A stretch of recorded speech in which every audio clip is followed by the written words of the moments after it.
அனைவருக்கும் வணக்கம். நமது தமிழ் உலக மையம் சேனலில் கவியரங்க தலைப்பு பால் நினைந்தூட்டும் என்பதாகும். அடுத்து கவி பாட வருபவர் தமிழ் செம்மல் புலவர் ராமதிலகம் ராஜபாளையம் அவர்கள்.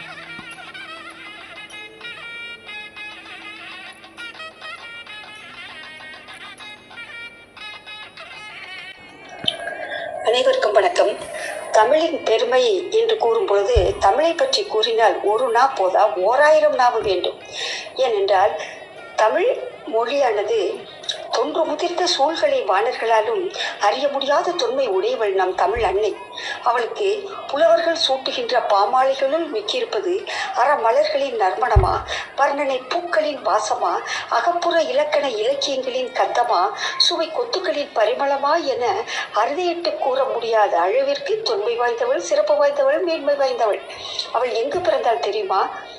சந்தனமும் செண்பகமும் தேமாவும் தீம்பளவும் ஆசினியும் அசோக்கும் கோம்பும் வேங்கையும் குரவமும் விரிந்து மல்லிகையும் அவ்வளோடு மனக்கமழ்ந்து வீசுகின்ற மலை பொதிகை மலை.